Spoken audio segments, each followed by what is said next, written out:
Hi friends, welcome back to சபாயா kitchen. இன்றைக்கி நம்ம கிச்சனில் என்ன பார்க்க போகிறோன்னா பீஸா வந்து இதுக்கு மைதா மாவு தேவையில்லை, கோதுமை மாவு தேவையில்லை, ஈஸ்ட்டு தேவையில்லை. வெறும் தோசை மாவு வச்சே நம்ம இன்றைக்கி செஞ்சிடலாம். அதுக்கு முன்னாடி நம்ம சேனலை சப்ஸ்கிரைப் பண்ணலைன்னா மறக்காமல் சப்ஸ்கிரைப் பண்ணிவிட்டு பக்கத்தில் இருக்க பெல் பட்டனை கிளிக் பண்ணிவிட்டு ஆல் கொடுங்க. நான் போகிற புது டிஃப்ரெண்ட்டான வீடியோஸ் எல்லாமே உங்களுக்கு உடனே வரும். தேவையான பொருள் வந்து பார்த்திங்கன்னா 2 கரண்டி தோசை மாவு போதும். இதை வச்சு நீங்கள் சூப்பராக பீஸா செய்யலாம். அதுக்கப்புறம் துருவின சீஸ், மொசரெல்லா சீஸ், இந்த மாதிரி துருவினது உங்களுக்கு கடையில் விற்கும். அப்புறம் சாஸ், நீங்கள் பீஸா சாஸ் இருந்துன்னா அதை எடுத்துக்கோங்க. அப்புறம் ஃப்ரெஞ்ச் ஃப்ரைஸ் வந்து இது வந்து நான் கடையில் வாங்கலை, வீட்டில் தான் செஞ்சுருக்கேன். பட் இதுக்கு நான் வீடியோ எடுக்கலை. உங்களுக்கு கண்டிப்பாக இது நம்ம வீட்லேயே கிறிஸ்பியாக சூப்பராக எப்படி செய்கிறதுன்னு நான் உங்களுக்கு கண்டிப்பாக அடுத்து எடுத்து உங்களுக்கு அப்டேட் பண்ணுறேன். இது வந்து நல்லா குழந்தைங்களுக்கு நீங்கள் வீட்டிலேயே செஞ்சு கொடுக்கலாம், நல்லா கிறிஸ்பியாக டேஸ்ட்டாக.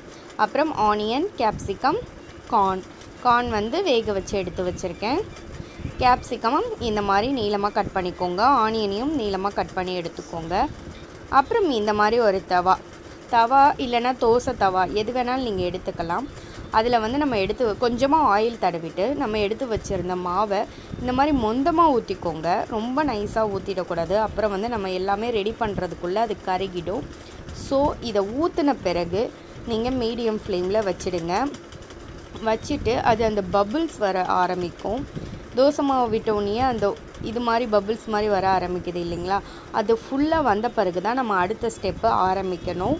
ஏன்னா அப்போ தான் நமக்கு மேலேயும் குக்காகி வரும், இல்லைனா தோசை மாவு மாதிரி இருக்கும். ஸோ அதனால் இந்த மாதிரி வந்த பிறகு நீங்கள் மீடியம் ஃப்ளேமில் வச்சுக்கோங்க. மீடியம் ஃப்ளேம் வச்சுட்டு இப்போ நம்ம சாஸ் சேர்த்துக்கலாம்.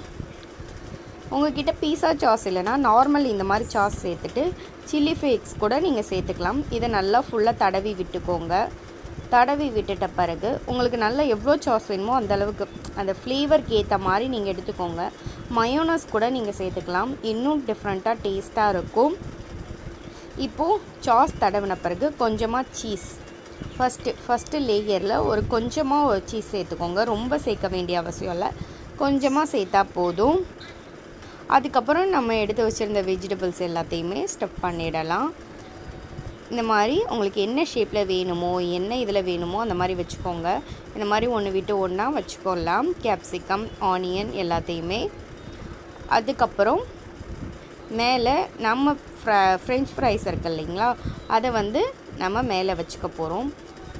அதுக்கு முன்னாடி மறந்துட்டேன், கார்னையும் நீங்கள் ஃபுல்லாக இந்த மாதிரி பரப்பி விட்டுக்கோங்க.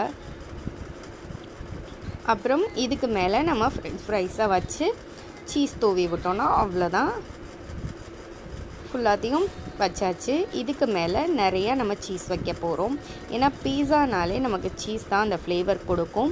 ஸோ அதனால் ஃபுல்லாக நல்லா போட்டுக்கோங்க. போட்டுட்ட பிறகு இதை மூடி போட்டோன்னா அது மெல்ட் ஆகி வந்துடும் சீஸ் எல்லாமே. ஸோ கொஞ்சம் நல்லா ஃபுல்லாக அந்த வெஜ்ஜு ஃபுல்லாக இது பண்ணுற மாதிரி இது பண்ணிக்கோங்க. அப்புறம் மேலே கொஞ்சமாக பெப்பரும் சால்ட்டும் நான் மிக்ஸ் பண்ணி வச்சுருக்கேன், அதை சேர்த்துக்கோங்க. அப்போ தான் அது கொஞ்சம் ஃப்ளேவர் கொடுக்கும், அதனால தான்.